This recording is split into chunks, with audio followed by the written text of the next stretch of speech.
This is becoming comical. So we're going to try this a final time to see why it's doing this. If this happens again, I'm going to have to just not do this right now. But it seems like either YouTube is kicking me off or I'm getting some kind of error. I switched the codec, so now we're going to try the software codec and see if that doesn't do the same thing. So welcome back. Yes, thank you. Thank you for tuning in for the third time and trying to figure out why I cannot get this going easily. Nothing's easy, of course. But at least I look handsome while I'm doing it, right? So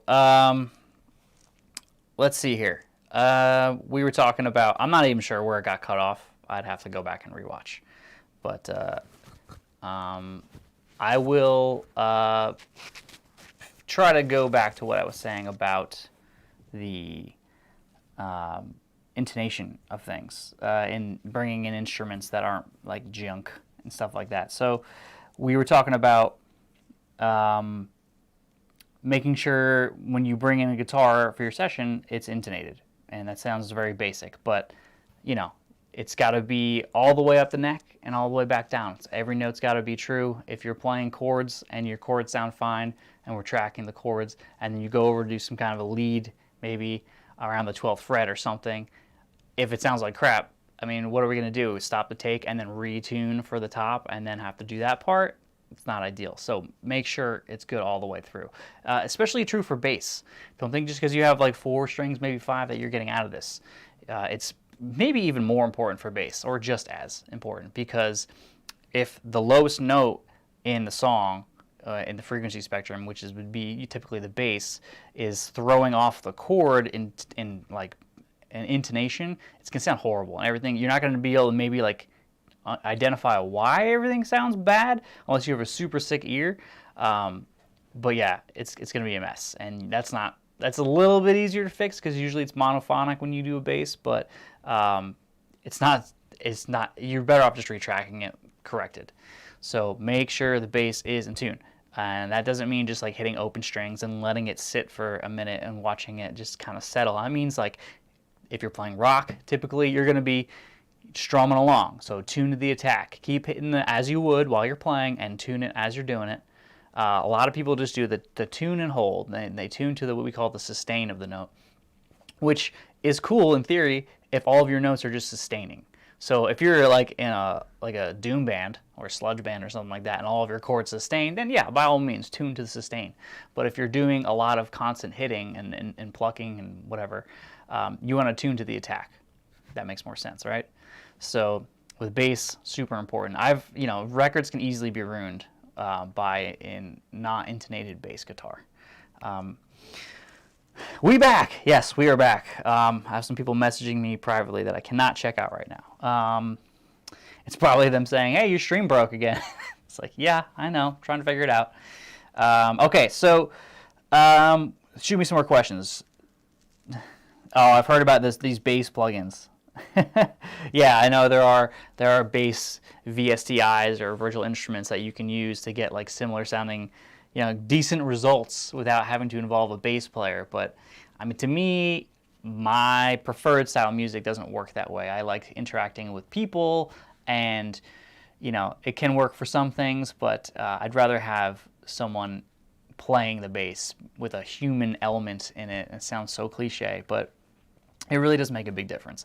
I hate if I have to work with program drums, not because of anything like in terms of like it's a sample, it's not a sample, blah blah blah. It's more about like the programmer making it sound like a drummer would play it is very important, because you're trying to mimic a human element. And if you are not a drummer, first off, then you're going to program things that potentially don't even make any sense, like three-handed things that that don't work, or like dynamics and rolls and fills. Like fills have dynamics sometimes, usually, going into it and out of it. So there's all kinds of velocity things that you have to do. And I've gotten some more recent things where I listen back to the drums that they hand me and they're just printed audio, and I'm like, I think these are programmed, but it's sometimes, it's getting good enough now where it's hard to tell at times.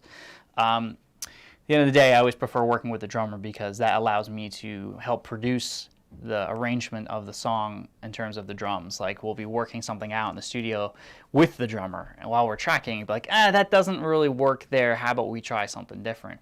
Whereas then I would be like, hey, you sent me this programmed part. Can you reprogram it differently? It's a different way to work, and I prefer to work with someone.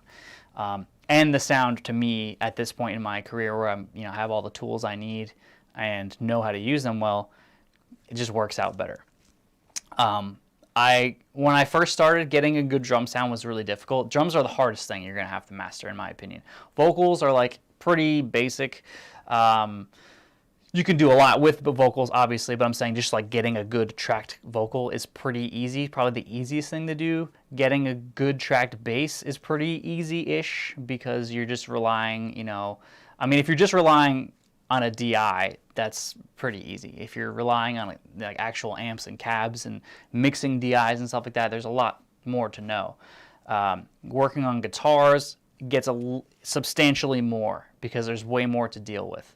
Multi-miking. You can do multi-miking with bass and stuff too, but even vocals if you wanted to. But it's typically a much more involved thing, a lot more elements at play, and getting it to sound the way you have it in your head takes a long time to get it there. So the first time you put a mic up to a guitar cab, don't expect it necessarily to sound perfect. There's a lot of work in the chain that you have to check every step of the way to make sure it's good. So let me check the comments here and see if there's anything coming up. Glenn Fricker plugins. Is that a thing? I don't know. If Glenn Fricker is doing plugins, good for him. I'm friends with him, and he's a good dude. So I hope he does that. He's cool, in my opinion, because he's got this similar kind of older school mentality in terms of production and the ethics behind it and stuff like that. So I usually think what he has to say is resonates pretty well with me. So engineering stories you can share. What were the lessons you learned? God, I have thousands. If you look at my hard drives, I have close to 40 terabytes in data. Of bands I've recorded. So I have worked on I don't know how many records, projects, EPs, whatever, singles. Maybe if you prod me a little more with some kind of a detail, because just engineering stories, there's a lot of them. Absolutely love the channel, man. Thanks for all the great videos. I appreciate it. Let me address the channel real quick for those of you who are actually subscribed. If you're not, yep. If you don't, whatever, but it would be sick if you would. So the channel, I took a kind of a break on it just because I need to work. Basically is the main thing. It looks like the stream is getting a little choppy. I can't tell if that's... Okay.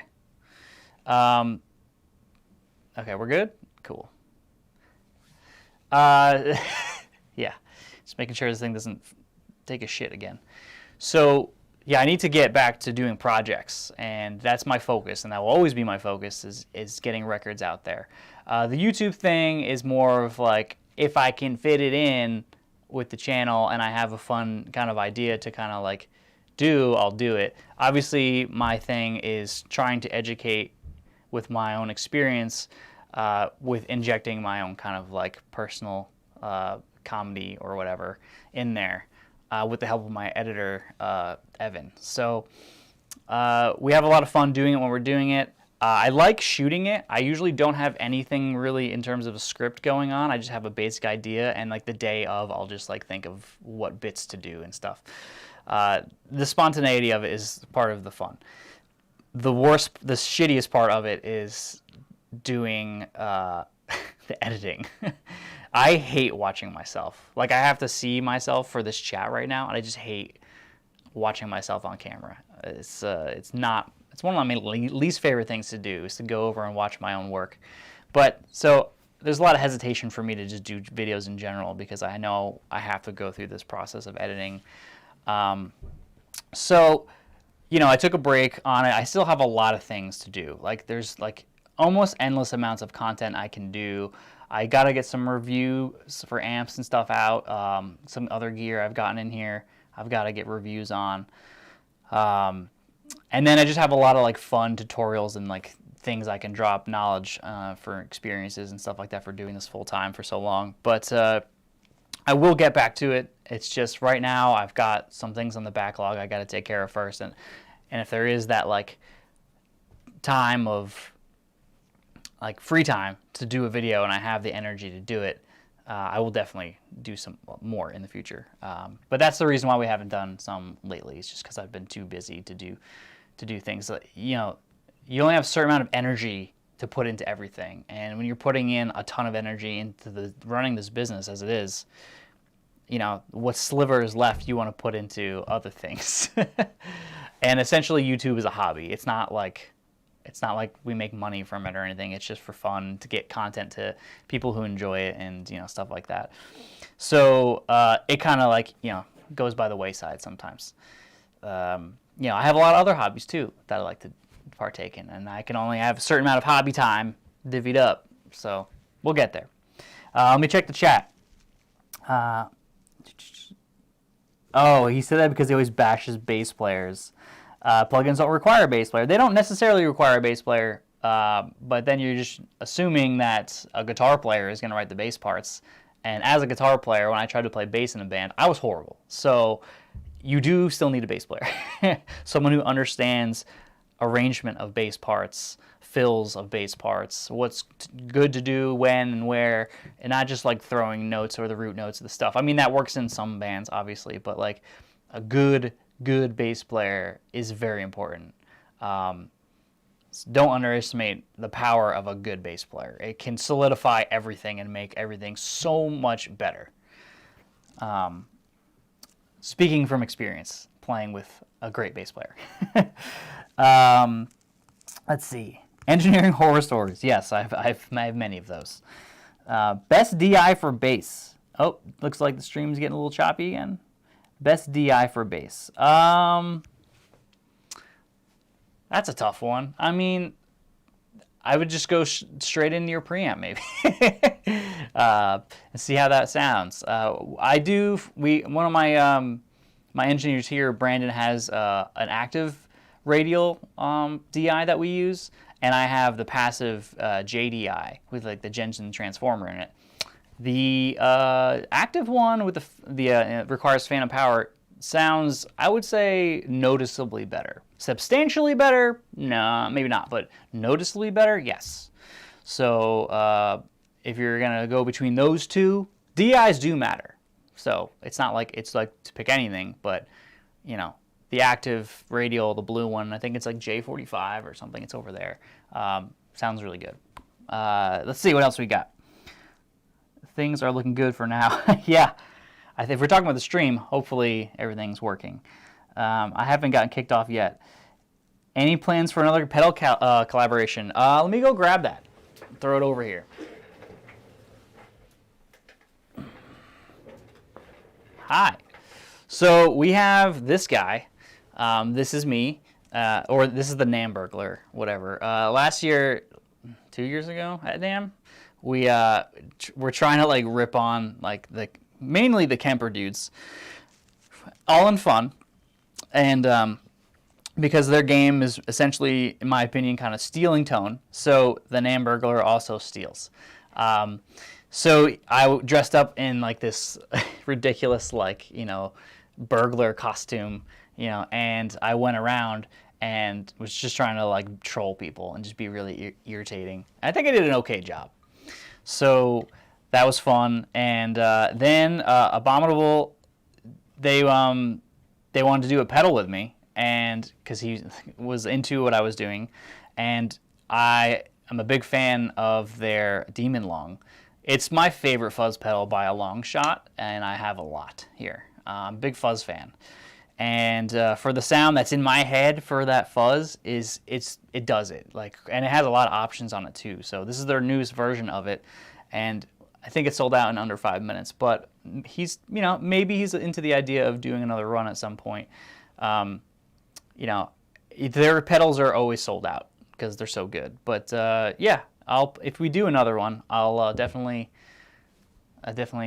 post about it. Let's see. But if you can't get mine, get a Demon Lung. It's incredible. It's like I don't need another fuzz besides that. Pickups, are that important? Yes, pickups are very important. Everything's important. The pick you use is important, you know. But there's a diminishing returns in terms of what, you know, the hierarchy of importance of things. So, you know, you got to look at the entire chain, and the entire chain is massive. You know, just spitballing off the top of my head, if we're talking about guitar, the chain is massive, and certain things in it vary more than others in terms of like getting the sound you want. So ensuring everything in that chain along the way is great, because you could have the best sounding guitar, the best sounding guitar player, or like incredible guitar player, the best sounding amp and cab, blah blah. But if you use the worst mic choice in the worst place, going into a garbage preamp, into a crappy interface, like what was the point of all the stuff preceding it? Everything has to be good along the chain. So it gets expensive. It doesn't necessarily have to, but it typically can get expensive. But more often, it's just you knowing what is the right thing to do in the situation. And no one can teach you that. You just need to know based off experience. The best way to learn things is by failing and succeeding. So I've done a lot of failing, and I think I've done more succeeding, but throughout the failures, you learn what not to do. So I won't do this thing that I tried, because you got to experiment and throw this mic here and try a different mic or try a different angle and mix it in, and then you realize like that was horrible. I won't do that again. So then you know to just try something else or whatever. But you know, you could watch all the YouTube videos and tutorials and all that stuff all day long and still be horrible. So you have to get in sessions, and I tell my interns this all the time. You have to be in sessions and working through problems and working through just playing, you know, figuring things out and what works for you. What people ask me all the time, what's your favorite preamp for this? What's your favorite thing for this? It's like, I could tell you, but it doesn't really matter. It's really about what you like. And the only way to figure out what you like is for you to try. So, yeah, it's like, it may not be the answer you want, but it's the answer you need. You need to get in there and just try stuff and see what works for you. Okay, let's see. So I don't know how. Yeah, pickups are important. Let's go back real quick. I'll try to explain the chain for guitar. So let's start the chain with the guitar player. Probably the biggest part of the sound is the guitar player. If I play a power chord, a C power chord, and then somebody else plays a C power chord, they're going to sound different, depending on how we're playing them. That goes into like how and that's just not just like this. I mean, I'm saying like how hard I dig in with my right hand as opposed to them. How am I pressing too hard with my left hand? Am I bending strings, creating sharpness? Am I fretting it correctly so there's no buzzing, or, you know, what have you? Am I bending them this way, creating sharpness? Like that all goes into the sound of the chord. How fast, or the attack of the pick, how the angle, the pick itself. So then let's just say that's the guitar player. Then you have the pick choice. That affects sound. It's a small percentage, but it does affect the sound. The guitar itself can be a big effect on the sound. Obviously, it doesn't seem like that's, you know, rocket science there, which goes into the construction of the guitar, how true it is on the neck with tuning, down to the electronics and the pickups. And they all contribute their own weight into the end result. Pickups are easy because you can swap them in and out, and kind of relatively easy. Some systems are harder than others, and you can hear actual concrete differences. A Fluence active system will sound different than, you know, like a passive pickup. The nice thing about the Fluence is when you get them into your system, you can just swap them in and out. So that's kind of a cool system. Whereas if a traditional, like DiMarzio, which I love, I have DiMarzio Evos in a lot of my guitars because I just love them, can't really do that without having some kind of a Molex connector at the end to just swap in and out, which you can do. But most people just use solder, and doing that, unless you're going to solder it yourself, is kind of a little more irritating. So pickups do matter, and they do sound different, and they have different levels of gain, windings, etc. They do affect things, you know. All the other electronics involved too affect the tone, you know, the volume knob, the tone knob, pickup selector, stuff like that. Then let's just go with the cable. Cables matter too. Cables do sound different. So that's a part of it. Then you're going to go maybe into, let's just say, a pedal board. All that stuff, if it's not true bypass, is going to affect the tone going in and out. And are you using batteries? Are you using like a power supply? That affects things. So it can affect gain staging. It can affect levels of noise. That matters. Then let's go into the amp now. Okay, so then the amp matters greatly. You know, you can have two different amps, and they can sound very different. They can also sound similar. I did a video with URM and showed that the cab and the recording end of things mattered more than the head does in terms of pure spectrum sonics. So if you're interested, check that video out. I'm sure you can find it on YouTube. But yeah, the head matters though, obviously. Otherwise, people would not just have one head for everything. But that's important. It doesn't have to be expensive. You can get great results out of cheaper stuff. I would have recommended for heavy stuff a 5150 before, you know, we lost Eddie, because those were very cheap. And now there is a price surge on them. I don't know if it's gone down. Yeah, I don't really keep up on that shit, but they were like $600, $500 on the used market, and they're great for heavy stuff. The clean channel, useless, but the gain channel is awesome. You can use it for bass too, but so the amp matters, obviously. And then you have the cab, which to me is a really, really big part and kind of an underrated part of a guitar player's sound in terms of capturing it from a recording side. In the room, it definitely matters too. You can swap cabs and hear a massive difference. But for some reason, a lot of people don't care to bother with that. I don't know why, but maybe it's just not as like sexy as like a different head or all the other things involved. It's like, yeah, it's a box of speakers, but I have a ton of them, and they all sound very different. There's some that are like more similar, that when we do shootouts in the studio are a little bit closer, but they all have their own like pros and cons, if you will, and you know, some are constructed better than others. So yeah, that stuff matters. Then that's kind of their end. That's the musician's side of the chain. Then it becomes our side of the chain when you get to the microphones, microphone placement, how many microphones, how are you angling the microphones. Then you get into mic preamps. Are you using garbage preamps? Are you using nice preamps? Are you using like Carn Hill transformers? What are you using in the preamp? How are you gain staging the preamps? There's so much to deal with there from a technical side to getting the guitar tone that you want. And then for me, how I run guitar tones is maybe a little bit different, but I will have, let's say I'm doing two mics. Let's just go with a common thing, which is a 57, and for me a KM184, which you have to be really delicate with on the input stage. I will send both of those signals into a radial 2-to-1 mixer, down mixer, essentially. It has two, you go to hit the preamps, out of the preamps goes into this mixer, and then I mix it. I just get rid of the pots on there, and I mix it on the outputs of the preamps, but that signal will combine and go into an EQ, an outboard EQ. My favorite for guitar is definitely the Chandler Little Devils. Those things, just even flat, you turn them on, they start to kick ass. So there's definitely a difference with just loading them in, and then you can take it from there.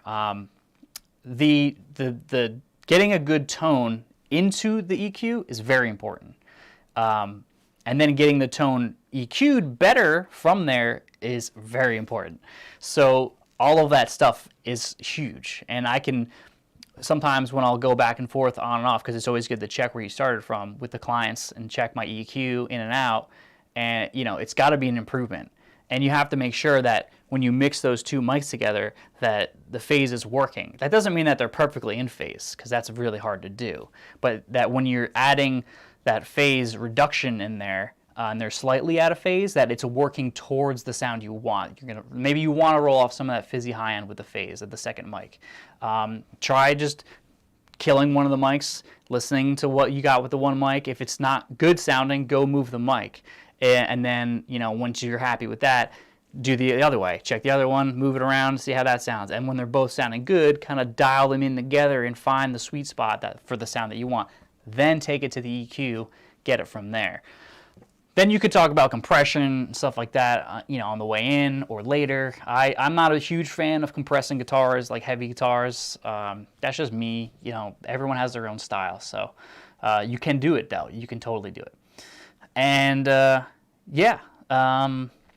so we're not even into the Pro Tools at this point.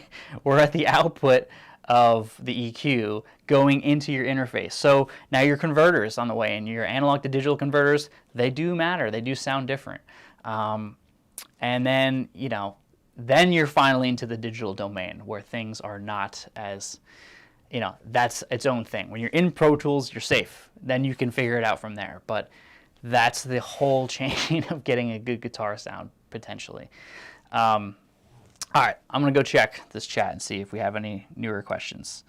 Go to vocal chain, a good vocalist, and a nice condenser mic, sometimes an SM7B. That's also a great mic, non-condenser. Is the APA 2500 your main bus comp, or do you use other bus comps often as well? The APA 2500 is my go-to bus comp for drums, for my parallel compression. Nothing sounds like it that I've used, and I've tried lots of different things. It just has this ridiculous smack to it that's just I can't get in other places that I've looked, and I've looked. So and the software unit, the Waves old one, it does an okay job emulating it. It's surprisingly good, but it's not as good as the actual hardware unit itself. And there's it's not cheap. Those units are like $3,000 or more. So, but if you have to have the sound, you have to pay to play. So, it's indispensable to me. Actually, today I was on the phone with API because I need to replace one of the op amps on the left side because it's getting staticky. So I need to. That's one of the drawbacks of hardware. Sometimes you have a problem. Luckily, it's an op amp, and those are easy to swap in and out. They're sockets. So let's see. But I also use like the Wes Audio for my mix bus. I have the Alyssa for guitars sometimes, or just a mix bus as well. You can put the distressors in stereo. I have some toneless stuff. There's all kinds of options. You should play with everything and see what you think is the sound that you like. Okay, let's see. What's your hardware two-bus chain looking like these days? So typically the hardware part of the two-bus is EQ, something with detents so that I can easily recall it if I need to. And then I have the Dione by Wes Audio right now on there, which is a recent change, but I really, really like it a lot. It's pretty much an SSL bus comp. So if you know what that is, it's one of those. There's a million of them, but it has a lot of features. And the best feature about it is that it's all recallable with a plugin. So you have literally the best of both worlds. You have all the advantages of analog and all the advantages of digital into one unit. I hope they get more popular. They're really good. And so that kind of lives on my stereo bus right now. And like I said, an EQ as well with detents. Otherwise, I'm going to be like this, trying to figure out the little spots where they were for the last band. The thing is, I would jump around from band to band very often. So like today, I'm mixing two different records. So jump from one band setting to another band setting. And the power of that hardware unit, the Wes Audio, is that when you load the plug-in, which controls the actual unit, into the session, it will just recall what you saved in the plugin. So what actually is on the box doesn't matter. pretty invaluable to me. Like, I need stuff like that. So I may look at more of their stuff later on down the line, but for right now, that's what we got going on. And my limiters are in the box right now.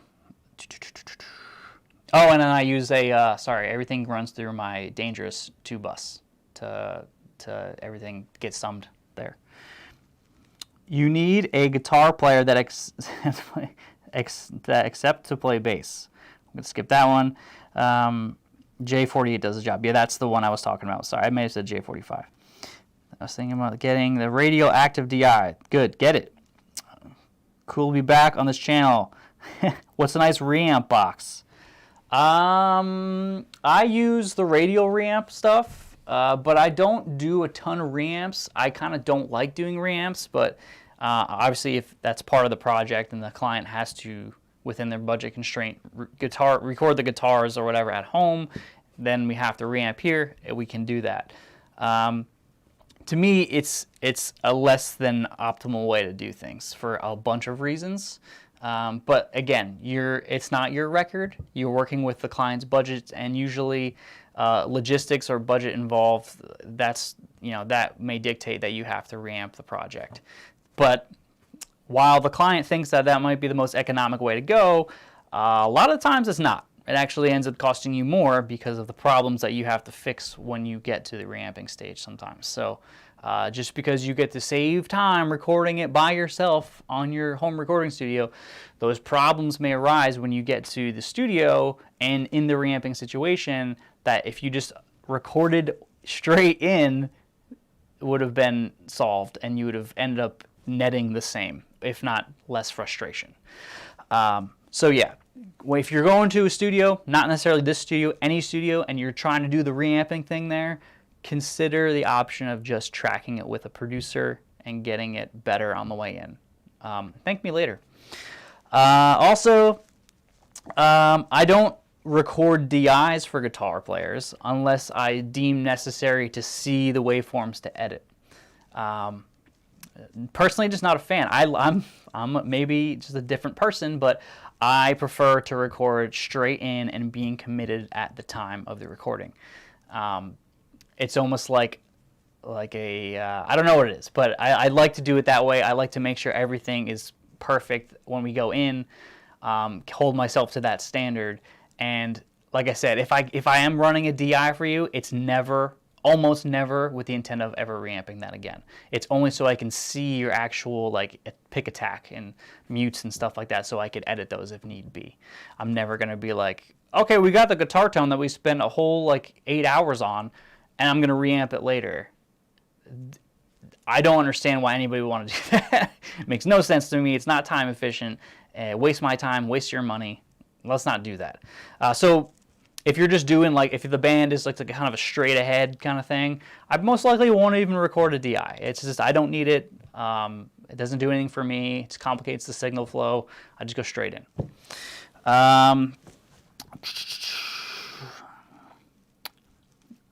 You can get it for about $100. So from New Zealand. Hello, awesome. I haven't been there in many years, but we had a really great time when we were there. Would love to go back. We got to go check out the Peter Jackson studios, all of them, and it was like a life-altering experience, I'll say. Oh, finally remember Dillinger's show in Auckland. Yeah, that was awesome. Venue closed. That's a bummer.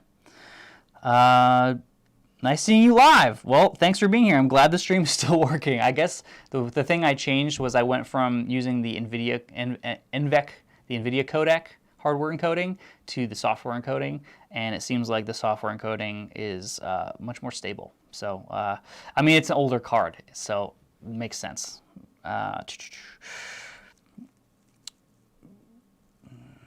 Cool. Did you find a fix for the CPU issue with the Neural DSP plugin that you posted on Insta? Yeah, I did not. I think the fix lies with them programming it better. I love those guys, and they do really great work, but it seems as though in my initial testing, more could still be done that on input monitoring, in Windows, on my build, it has a giant CPU spike that sits heavy around 60 to more percent and will go away when you change off the default preset.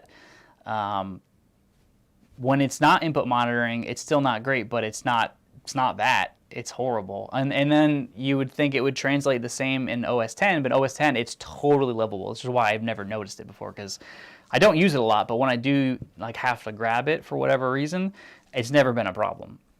And I heard a couple people having issues with it that were friends of mine that have their plugins. And I did some experimenting on my free time, and yeah, I found out that in Windows, in Pro Tools, it was a mess. So I'm hoping that it's only version 1.0. I was a alpha tester for that one, or beta tester rather. Hopefully I can message them and maybe they can figure out why there's some kind of a coding issue going on there. I doubt it's from Pro Tools. It's most likely, I would think, coming from the plugin itself. Hope you are well. I am well. Quick question. When it comes to pick a mastering engineer, do you have a say, or is it an artist or label choice? You know, you always have a say. Whether the band wants to listen to that or not, that's up to them. But most of the time, and I'm going to say 95% of the projects I work on, I end up mastering it. Is that ideal? Maybe not, but it works, and it's more affordable for the band. And, you know, yeah, if the project dictates the budget that they can go elsewhere, then that's preferable. But for me, it's just included in the cost because I mix into my master chain. So I have it set up when I start my mix. That way I don't have to retroactively change things. So it's, again, I do things based off of purely logical choices. So, and I do them now because of things I've figured out from back in the day, where I would do it not like that because that was like not cool to do it like that, and then you would add your mastering chain later, or in another session you would do mastering with the limiters and all that stuff. And then for me, I found that I was way more often going back to my mix session to tweak things, because when I did the mastering, things changed. Like, it changes. Guitars typically get louder, snares sometimes get tucked under, all kinds of balance issues change. So I just was like, you know what? Screw this. I'm just going to master in my mix session. And then if there needs to be any kind of like fluidity between songs, like going together, we do that in a separate session after everything is sounding the way it needs to sound. So that's what I do. And if the band is cool with the master, and they always are, then we just use it. And if they plan on getting it mastered by somebody else, which happens sometimes, I just disable my mastering stuff and send it off to whoever it is. There you go. Let's see. I ditched my Helix for tube amps and want to expand my speaker vocab. Cool. I have a Mesa 412 with V30s and was looking at getting a 212 with K100s. Thoughts? Depends what your goals are. I don't really like 212s, personally. I have a few of them. They're cool for certain things, but I would... if looks like you're going for a heavy-ish vibe, I wouldn't use them. Not to say that you can't. Personally, for me, I prefer the sound of a 412, and I prefer working with a 412. So I would say just, if you're interested in learning more about speakers, learn that cab, the V30 cab with the Mesa stuff. That is a great cab, and you can get a lot of mileage out of that cab with just understanding how to get the most out of it. So spend the time with the mics and the preamps and all the stuff, just like really finding the best speaker position for what you're going for. You know, you got to put the time in and just not worry about acquiring more and more and more. Just work with what you have and getting really efficient with that. So that's a great cab. That's like a no-brainer. You can get killer sounds with cab. Stick with that. Hey, shun the windows. Thanks, Ryan. I mean, I'll maybe do a video on my experiences with Windows versus OS 10. I've been a Windows guy since I was essentially born. Our first computer was a built 386 with 33 megahertz processor and 4 megabytes of RAM. And I remember we wanted to get 4 more megabytes of RAM to get 8 megs because of some of the games I was playing, like TIE Fighter and X-Wing and Commander Keen. None of you know what that is probably. Some of the games I needed more RAM, but it was like a really big deal back then to get like 4 megabytes of RAM. Now you buy them as like 16 gigabyte sticks. So anyway, I'm old, but so yeah, I'm always a big Power PC person, and I know that's the Windows 10 very well versed in how to get the most out of it for me. OS 10 is very easy to use, and it's very nice looking. But like I was trying to explain in the previous stream, I'm kind of at the end of my relationship with it, and I would like to cut my tie with Apple if possible. And not that it's not a good system. It is a good system. But I'm outgrowing it, in my opinion, and I want to go back to a Windows system. But I can't just change everything I've been doing for the last 10 years in OS 10 and then just easily just dive head first. Like, that's not safe. I need to make sure it's stable and it's a good work environment for me and my colleagues here at Backroom before I do make the shift. But so far, so good. There's always things you got to figure out, like, why is it doing this as opposed to this doing this? But so far, more things are better in Windows, as I've been mixing the last few days in Windows, and I'm finding the things that would just be second nature to me in OS 10, like I have to click here and wait, and then it would come up, or like I have to do this. It mostly feels better in Windows. And thinking like things like opening up the bus menu, and I have a lot of buses, you would have to go to the bottom of the menu and scroll, whereas Windows just opens them up and cascades them out. Like, things like that are better. Not everything is better. I miss the color coding of the folders. That was a big deal to me. I'm a crazy OCD guy, and organization for me is paramount, and having the color-coded folders was my favorite thing about that OS. And Windows is dumb and doesn't have that feature. I think you can get like some kind of a custom window thing that will do that for you. I'm gonna try to figure that out, because I really need that in terms of, like, I would mark folders based on how far I was in the project with them. So if song 1, we'll say, was done with drums, it would get a blue thing. If it was done with guitars, it would get a green thing. If it was on bass, it would get an orange thing. And if I didn't need the folder, it could be sent to the backup, or I didn't need to look at it, it would be red. All these things that were really key for me. So I have to figure out how to make that part of my life in Windows now too, but I will. Let's see. Yes, we got here. 6 months ago at 27, I realized I want to do audio engineering for a living. Good for you. That's awesome. Friend says I can't get there as other 5 years of studies dedicated 24/7. That's nonsense. Do whatever you want. And no one knows your path but you do. I have interns here that I encourage to do it. If that's what you want to do, that's what I wanted to do. So I just made it happen. Everybody's situation is different, obviously, but it's not an impossible job by any means. It just means you have to be good at a lot of things in this focus to make it work for you. And obviously, your environment and where you live is a big part of that. Doing this same kind of gig in like some super far out area in like Wisconsin may not work, or very easily at first. You may have to like build up an internet following so you can do stuff like over the internet and mixing, which is a completely viable way to do it. A lot of people do that, but it's just hard to start. It's just like starting a Twitch channel, like especially now with all of the flood of that. You have to just slowly get that going. Or you can start in more of a populated area, and you're going to have a much harder market to break into because it's already existing and you have competition that's existed. So you have to bring something different to the table, because why are they going to want to go to your studio when they already have this other studio there that's been there forever and everybody knows that person? So you have to figure out what your strengths are and really focus on that. At the end of the day, like I said earlier, it comes down to how good you are with people.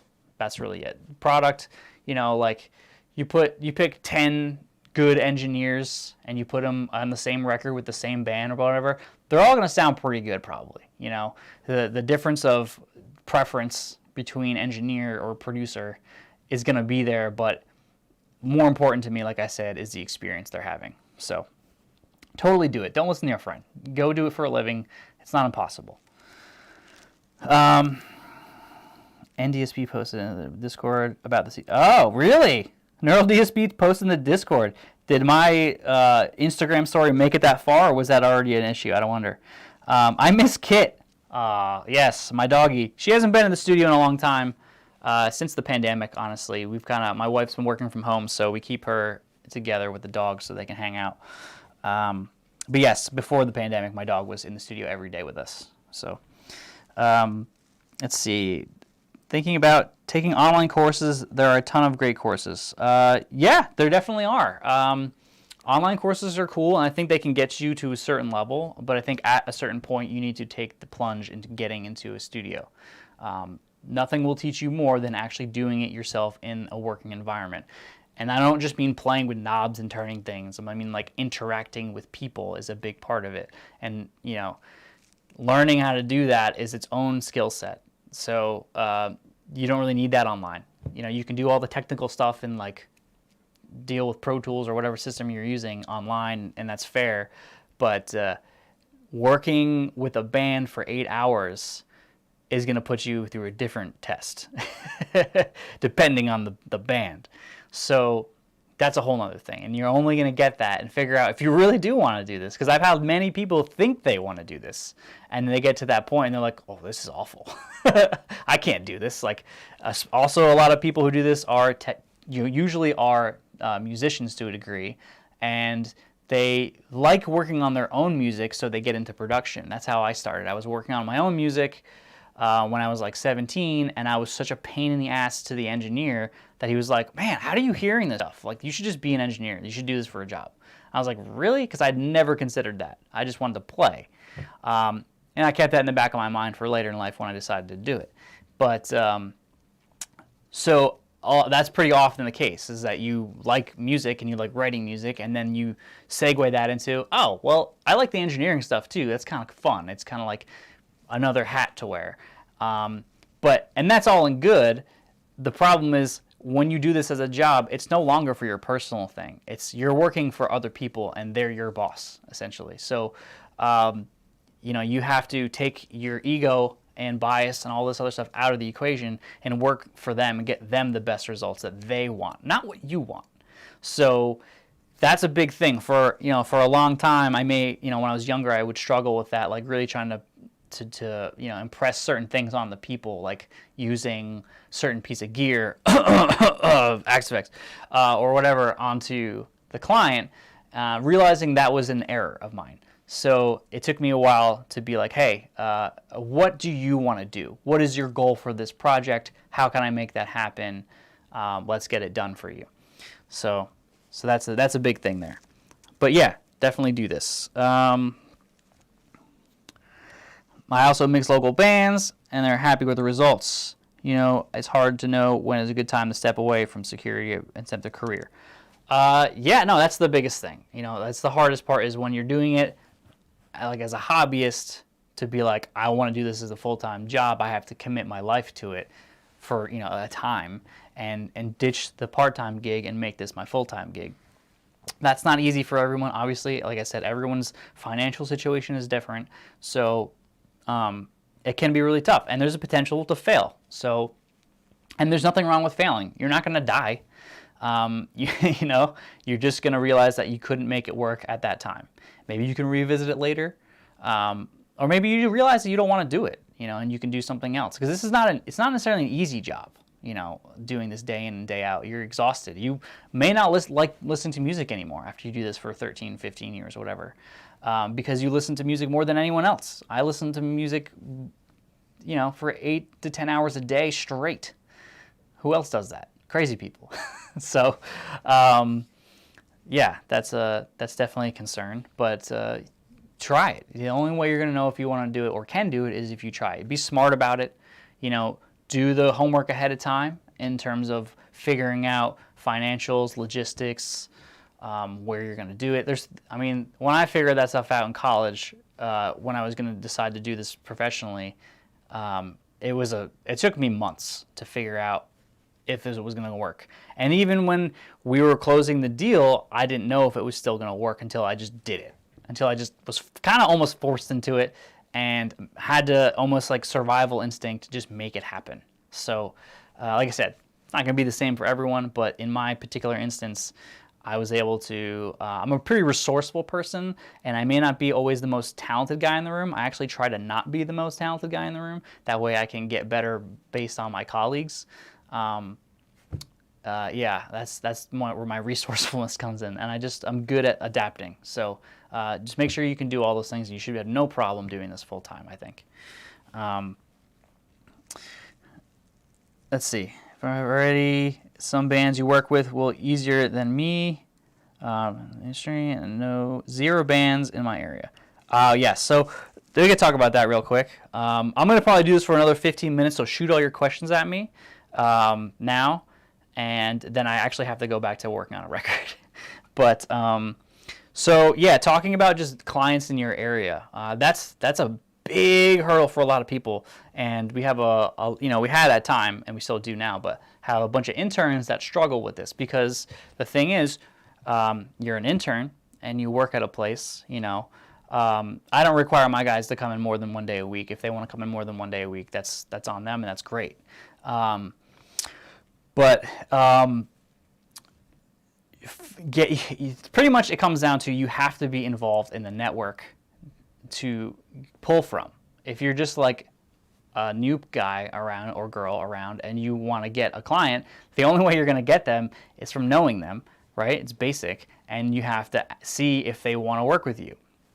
Now, if you are a musician in the active scene, and pretty much everything I'm about to say doesn't pertain to 2020, because that was a mess, and the rules only apply to pre-2020. Right now, we're still figuring things out. But before that, you would have to inject yourself in the local network and pull from the local bands and do good work with them. And then that would just circulate around, because you could throw advertising. You could pay thousands of dollars for advertising, but who's going to go and work with you if they don't know anything about you? Usually they want, some kind of a reel. What I mean by that is like the bands you've worked with, some songs, so they can hear what you can do or your end result is, which is obviously important. But also, like, are you an accomplished person in general? Like, have you played in a band? Do you create good work, good art? If you don't create good art and everything you do is horrible, probably they won't want to work with you. But if they like what you do, obviously they're going to want to be in an intimate setting with you to work on their project, because you got to always look at it from the artist's point of view. You have to empathize with what they want. So they are paying you to work on their music, and it may be something that's really important to them. It usually is, and they've potentially been working on it for a year, 2 years, who knows how long. They've been battling with these songs, different arrangements of them, etc., and they want it to sound as best as possible. That creates a really, they're only going to want to work with someone who they have a trusting relationship with, that they can bring their children essentially to you and say, these are my things, can we get them to be as best as possible? And that takes a certain amount of trust to be able to hand them over, for most people. And you have to be able to take them and do it as good with them, the best results you physically can. So it's difficult for them to want to reach out to. They're not going to want to go to someone they don't know, essentially. You have to, at that point, like situations for me when that comes in is it's like the first time I get an email from a band I've never heard of, they don't know, they've never been here. They will come in, we'll do a showing of the whole place, we'll talk about the project in detail. I'll try to get them a little bit more comfortable with the surroundings and me as a person, and that's really your sales pitch. That's what you're doing. You're selling them you're selling them your environment, you're selling them your work ethic, and what you're about. So that's when that happens. But getting them to that point is a little bit harder. And it's better if you're already someone in the scene and they go, oh, that guy's band. Okay, cool. Or whatever, that girl's band. We want to work with them. We know what they're about. We kind of have a vibe already. It's just easier that way. So be a musician. If you're not a musician, they're not going to trust you. You have to speak their language, right? So if you're not, it doesn't mean you have to play guitar, drums, bass. It just means that you have to pick something and prove that you're worthy of working with them, in my opinion. Let's see, what did I get? How many projects do you work on per month on average? Is there any consistency in that? At my level right now, yes. I have, if we opened up the hard drive, we have probably around 40 different projects. I know that sounds crazy. They're not all mine. We have a bunch of people who work here with me here. So they have some of their projects on the hard drive. I have my projects on the hard drive. That obviously requires a lot of maintenance in terms of like getting things on and off of it. But yeah, I'll have a bunch of projects that I rotate through for like a quarter maybe, and then they all last different lengths. There's no way for me to dictate that. They only if you are a band that has the budget up front and you want to book the whole thing at once and then start it here, end it here, have it mixed here and done, that's one way to do it. For me, that's a preferable way to do it. That way I can stay in the moment and I don't have to like book a day here, get in the headspace of what we were doing like 3 months ago, and then try to figure that out, and then they go away, and then I have to revisit that 3 months from now. Sometimes, like I said, that's not up to me. That's up to the budget of the artist and what they can afford to do at that time. So you got to work with that. But yeah, we do have a lot of projects constantly revolving, and we're booked out for months in advance. So was I always booked out for months in advance? No. I have been for the last 10 years maybe or so. I don't know. But it took a while in the first few years for me to get, when I first started saying, hey, I'm going to record, I didn't have anybody to record necessarily. I didn't like just turn on this record sign and people started coming in. Why would they? So you have to just slowly build the profile, and then over time you get the reputation of, yeah, go to that guy or girl. They're killer. They do the job for you, and you don't have to worry about stuff.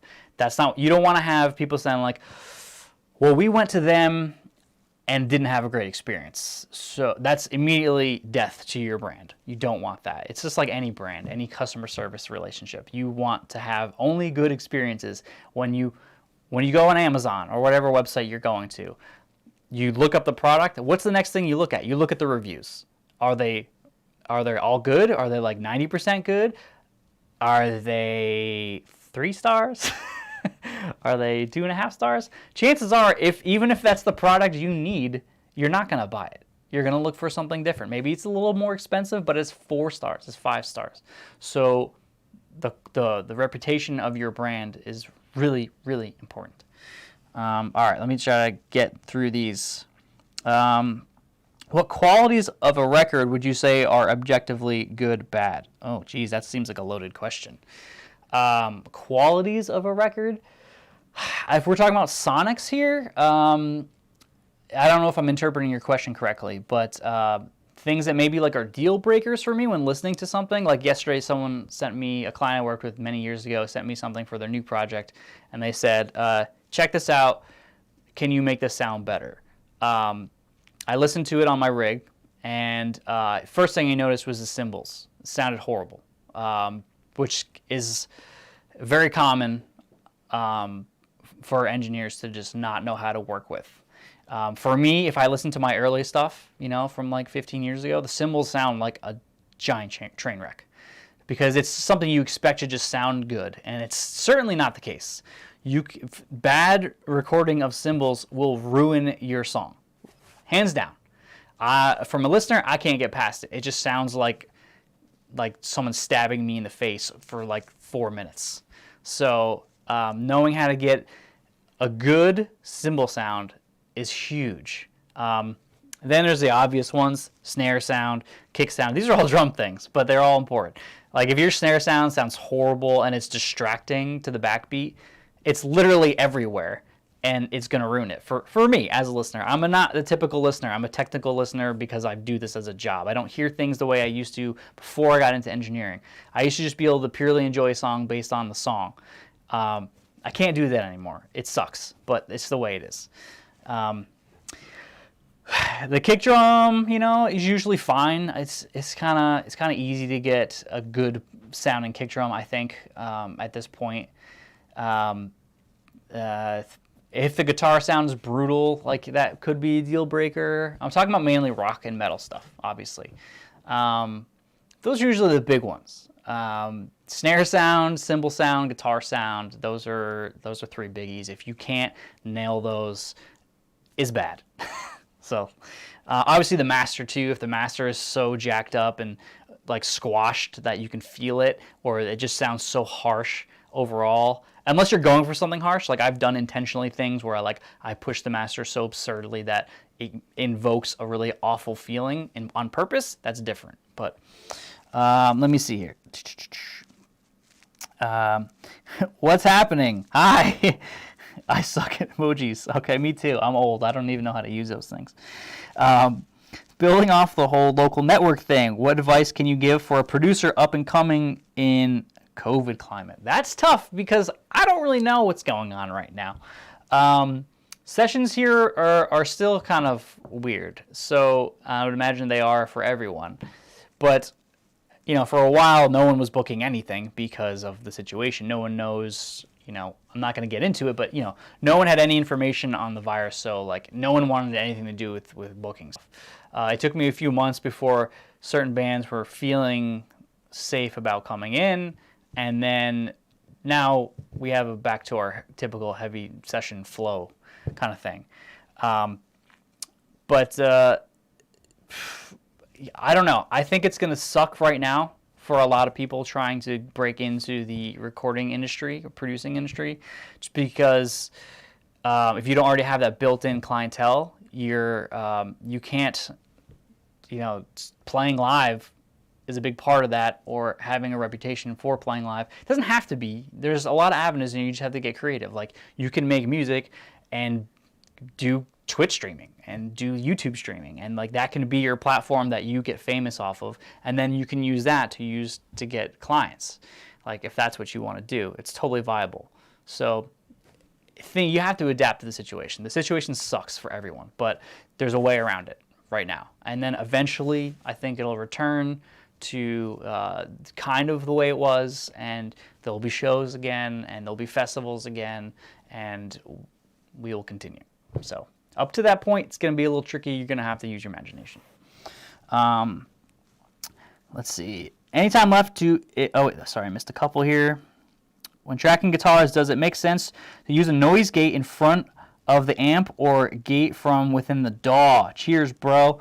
It's more preferable to use it in front of the amp or in the loop if it's a more advanced kind of intelligent gate. But I will rarely use noise gates with guitars, because if there is that much of a problem, you probably need to look at your gain structure. Or maybe preamp tubes need to be replaced, or you have some kind of a poor grounding situation, something's going on there. Only in extreme high gain situations do I think you need to warrant a noise gate. The noise gate is only a band-aid. It is never preferable to use.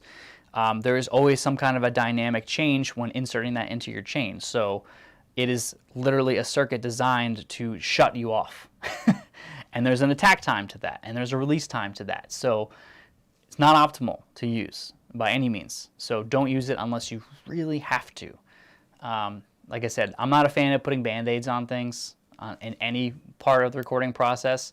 If it's not working, figure out why, fix it then, and move forward. That's all the time you need to take on that. If you have to use it, I would say in the front, because if you're doing it in the DAW, it's already too late. It's already on the record, right? So let's see. Okay. And you expand on how it went after you just opened, because I guess you have bills to pay when you're trying to get enough customers to get in to stay afloat. Yes, so I could expand quickly on that. And it's obviously tough. So my situation is different in that, I also have a video on this, like on the channel about opening up a studio. For some reason, a lot of people who watch that video get the wrong impression because they're dumb, and they get their takeaway from that video is, you seem like you're being a downer and telling people to not watch, to not open a studio, when in the studio, in the entrance, I tell people I hope they do. But I'm trying to warn people who are like myself, didn't have anybody telling them what they should worry about. Like, I found that all the hard way because of things that fell into my lap. I didn't have a list of things to check off and be like, make sure I do this, make sure I do this, make sure I have that info ready to go. So this is like, hey, this is how I figured it out. Maybe you can use this to help. Anyway, when you first open up, you're not going to have people coming in, most likely, unless you are coming from another platform where people are lined up, ready to go. So I have the studio set up differently in that I have hourly rehearsals, we have monthly rehearsals, so that can feed back into my overall headroom, and I can stay afloat with that stuff. And I did buy a business that already had that built in, so that I was picking up. So I immediately had income to cover my base. So that's not going to be the same for everybody. I honestly don't know that I would recommend you solely just opening up a recording studio in 2021, unless you're like killer producer, engineer, and you have crushing material and people are like banging down the door to do it. There are people obviously like that do that, and they can do that forever potentially, but the numbers aren't in that favor, so you need something else to supplement your income. For me, like I said, it's monthly rooms that people book and have leases on. I can count on those guys. I have hourly rooms that people book every week. I have regulars. I have a tech shop. We have live video that we do a lot of, streaming video. We have all kinds of things to supplement income. I mean, it doesn't matter right now because we're booked anyway for months, but if we weren't, you need something else to fill in the void. So hopefully that helps. Let's see. I think I'm missing some now. Okay.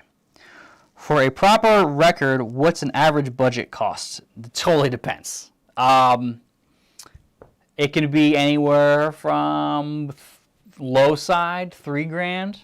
I mean, we're talking about an EP, $3,000 for a full length to $8,000 to $10,000 maybe, for like a really meticulously well done record. And then the sky's the limit. You can go. I'm talking about in my world, and then if you go into other people's worlds, you know, you can go from $10,000 up, you know, to 50,000 or something. You know, those are like far and few between, but that is possible. And then you could also do like budget recording for like maybe $1,000 or something.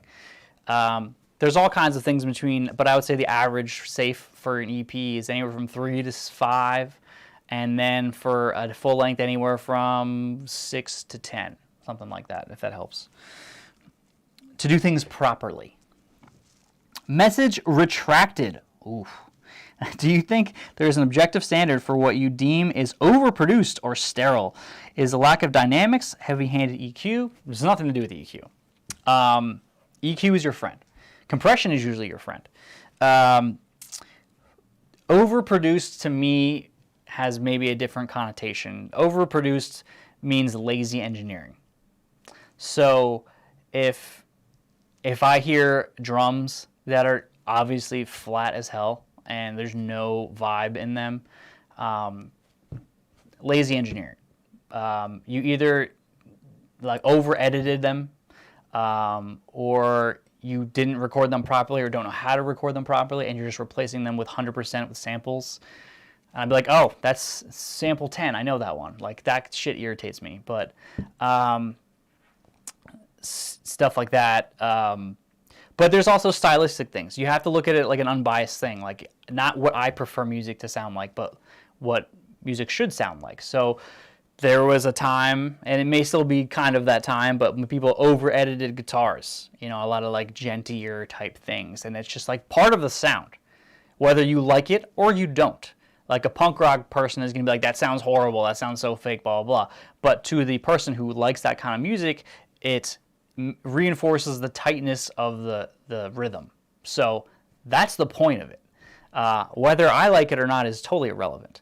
So understanding different genres and how they work is important to my job. But yeah, hopefully that kind of helps with that question. After engineering for a while now, I totally get you. I can hardly have conversations with people about music without coming across like a snob.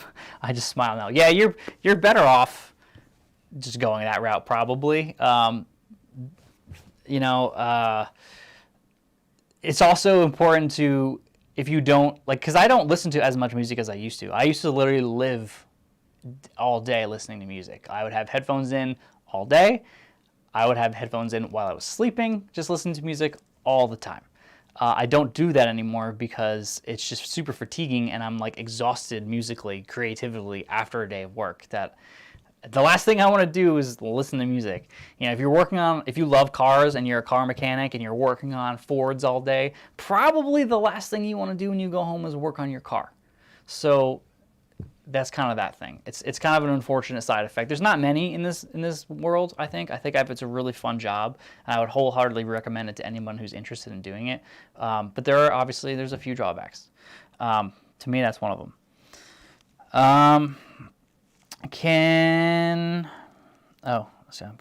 Slow down with the questions. I'm trying to get out of here. On a project I mixed, I ended transcribing the symbols on Finale and reprogrammed them on Superior Drummer 3. It was not possible to save those overhead tracks. Okay, so you're trying to bring up a problem you had with programming drums. Yeah, programming drums is never an optimal solution. It's not. It's a Band-Aid in my eyes, just like programming anything is. It can be done. It can be done well. It can be done really poorly. So, yeah. Can you explain your hearback system setup? Do you use a bus or is it SPDIF, which is Sony Philips digital interface? You can see it maybe in the corner there. Yeah, you can kind of see it back. I can't figure this out. Back that way. It's a purple box. It's a hearback multi-output kind of system. So it's a multi-cue, essentially. What it means is older studio stuff, you had headphone cues that were just, you sent them the same mix to everybody. Maybe sometimes you had two mixes. And so if you have a full band tracking, the guitar player would say, yeah, could you bring up the guitar? I want to hear more guitar. But the vocalist would be like, nah, that's really irritating. Like, I need less guitar, actually. You had a situation to figure out there. With the hearback systems and other systems like them, you have flexibility to send everybody their own mix. It comes through Ethernet, and it comes to their little hub, and they can adjust their own mix. The only way to go, in my opinion, there's very little argument for not doing it that way, aside for you don't have the money for the system. But find one used. I'm sure they're not that expensive now.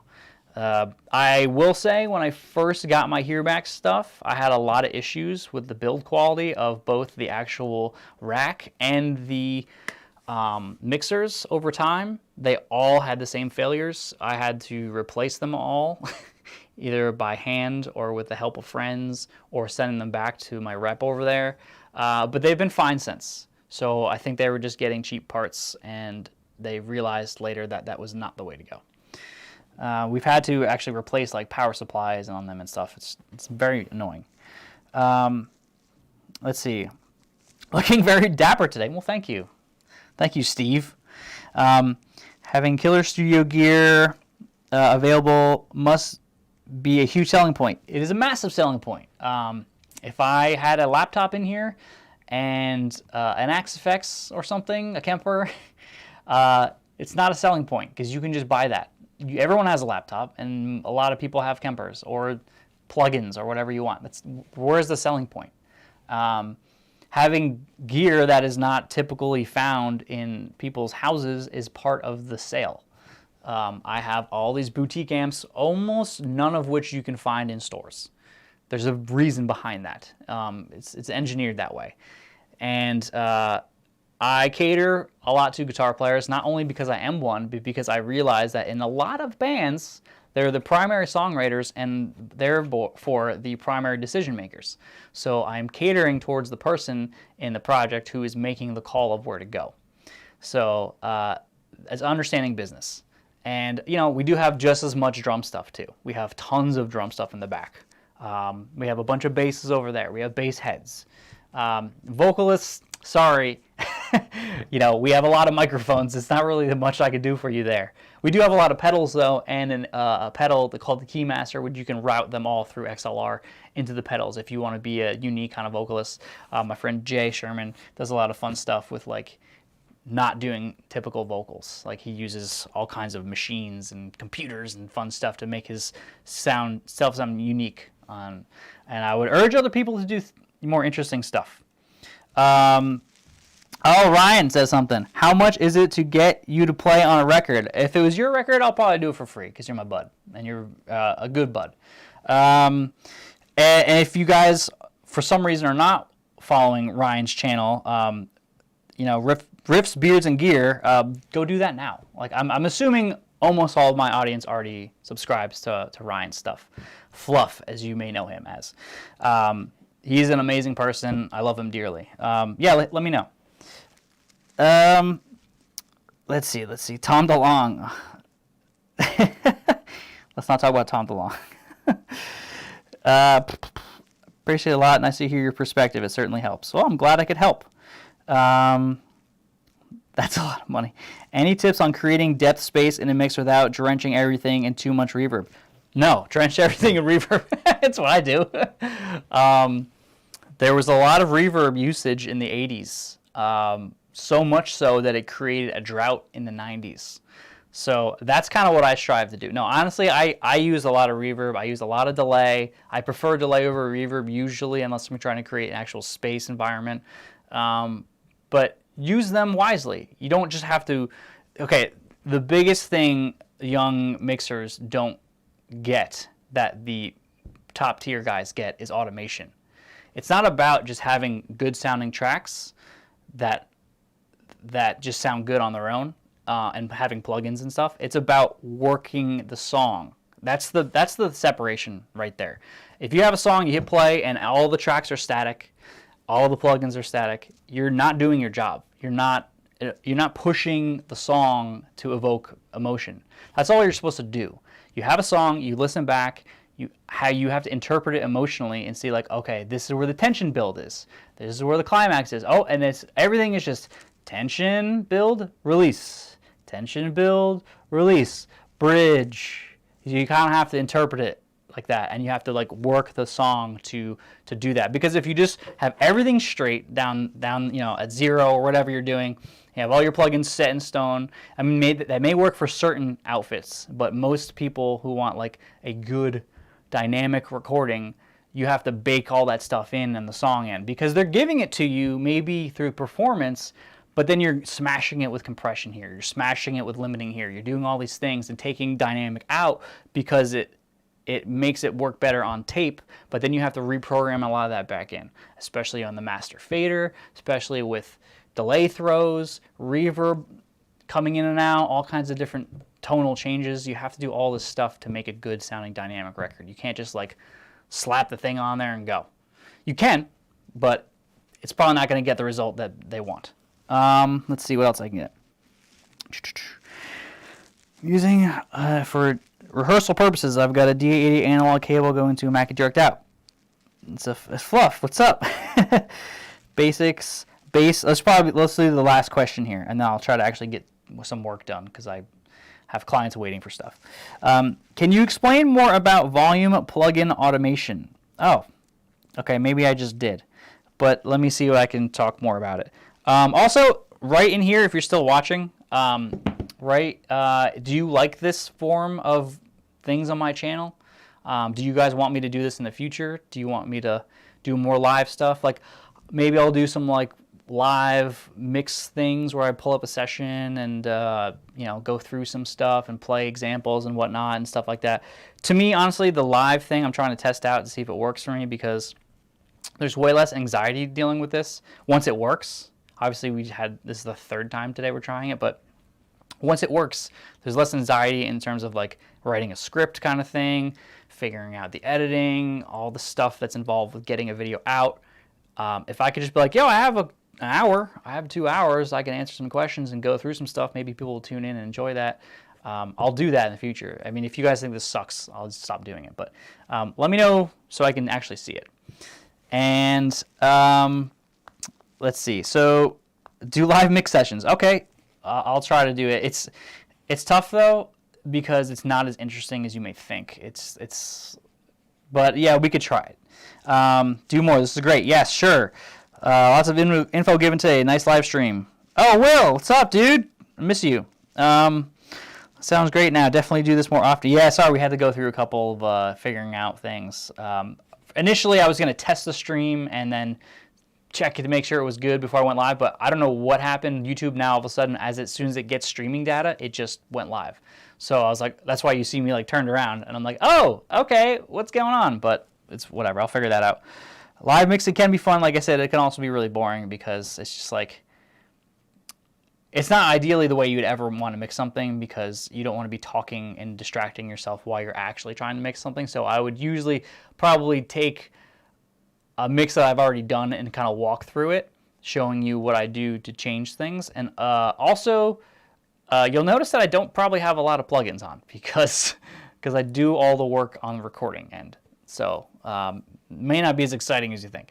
Also, I would probably be more fun to do like you guys send me your mix and I can rip it to shreds or give you some, maybe we'll find a nice line of like, this is what you need to improve on, and here's how you can do that, but keeping it entertaining, obviously. So if you decide you want to submit me something, my email is kevinbackroom@gmail.com. You can reach me through any number of ways, but you can send me something and maybe we'll set up a time to like, I'll do your mix kind of ish, not the full song, but check it out and go through it. I know some other people do that.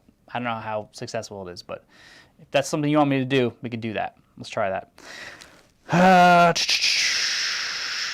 This is rad. Cool, thank you. Live mixing. Oh, John from Glass Heart, what's up, man? Hope you're doing well. Shredding my mix. Okay, well, send me something over, man, and we can do that maybe next time. Okay, so let me get to this last question about the automation stuff. So if you don't know what automation is, I'll try to explain that. Pretty much when you open up any DAW, any plugin you use can be automated, and thus what I mean is any parameter in that plugin can be changed at any time. Like if you had a pedal and you wanted to, for this part of the song, start driving the gain up, you could do that through automation. So at that point in the song, it will see your cue that you wrote in the automation to do that, and you can change the tone of that plugin. And you have to get really creative, and that's where being an artist is part of this, because you have to.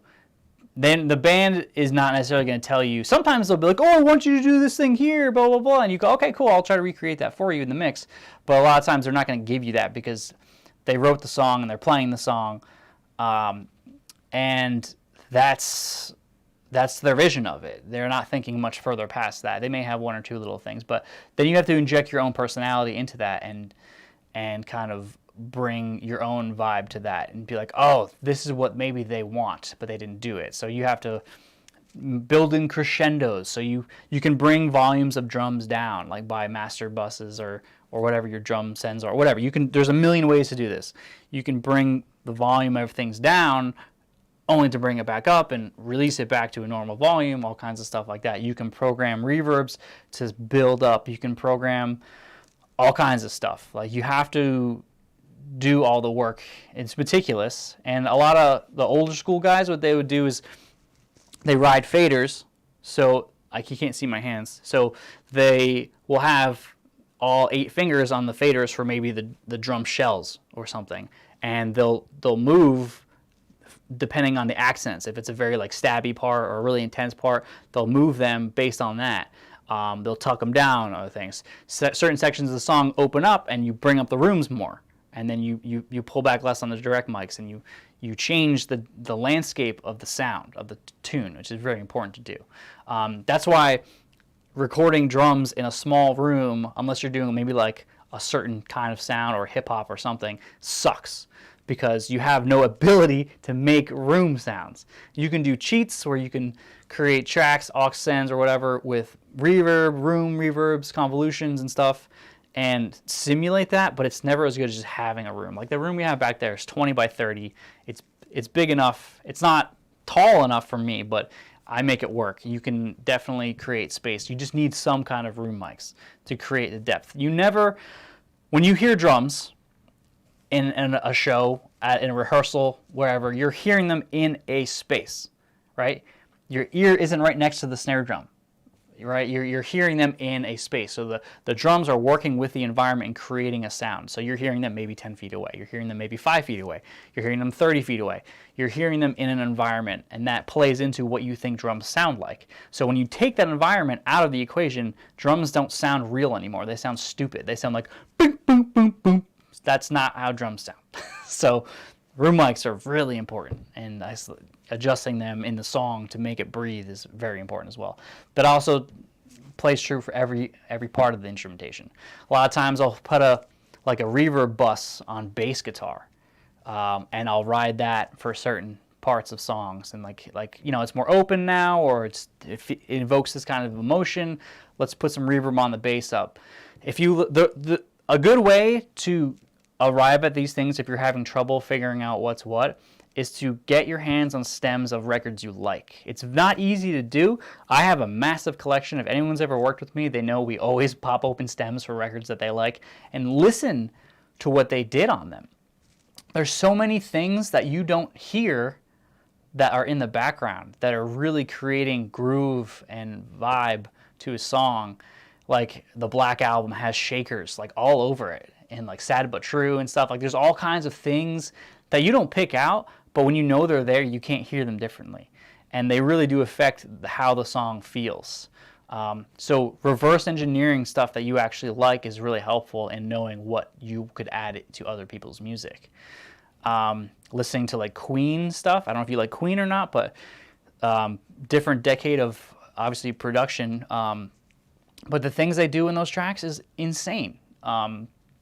And if you're creative, you can pull some of that influence from that stuff, from the production side, and put it in your records that you're working on. And if it goes over well with the band, that's a win. They're going to be like, that was an awesome idea. Let me know some other awesome ideas you have. If you don't ever offer your input, you're never going to win that battle, and you're never going to become a producer. You're just going to be an engineer, which is fine if that's what you want to do. But if you want to get into the producer territory, it's only beneficial to do that. You have to start to know how to win those battles, and you also have to know when to retreat from those battles. It's not your ideas, everyone's different, may suck, and if the band tells you that they suck, you have to admit that it was not the call. So don't take it personally. Nothing in the studio should be taken personally. Just go, okay, I tried. I thought that would be cool. Maybe it's not cool. It's not a big deal. I had a different read than you guys did. Very rarely does that happen in my world, but occasionally you just read the situation wrong, and you have to know when it's like, okay, we're not going to do that. We tried it. It didn't work out. Cool. Let's move on. So automation, in short, is huge. I would say getting the sounds recorded well is the biggest part. Source tones, as we say, that's the biggest part of this. Getting a good balance is very important next. What that means is getting things EQ'd properly to sit nice, getting levels working, your compression, your parallel compression, all your dynamic effects are set so that everything does sound good, zeroed or whatever you're doing, like as a mix, as a balance. Then it's automation time to really take the song from maybe like 80% to 100% to really make it move. So those are all big parts of it. You can't do one without the other. Like you need to have good source tones. If you don't have good source tones, just stop. You need to have a good balance. You need to understand what a good balance is. And then you need to use automation to make the song dynamic again, because you're crushing it, like I said, with so much limiting and compression that you need to re-put it back in. So, cool. I'm going to check this thing one more time. Oh, thank you, Baritone Colt, for the thumbs up. I appreciate if you guys would do that too. If not, it's fine. um, Nail the Mix is super, super helpful, to be honest. To me, it's been a boon. Go awesome. Yeah, I know that company really well. I know those guys. I work with them on stuff too. There's potential for me to do stuff with them in the future as well. I just have to actually have more free time to do that. But I hope this was fun for everyone that watched and that is watching right now. If there's anything else, I don't know if you could leave comments after it's over, but feel free to. And shoot me your mixes for another time, and maybe we'll play around in Pro Tools or something. Or we could do another one of these. But I do have to get back to work, and I will see you guys in, I guess, the next one. So see you later.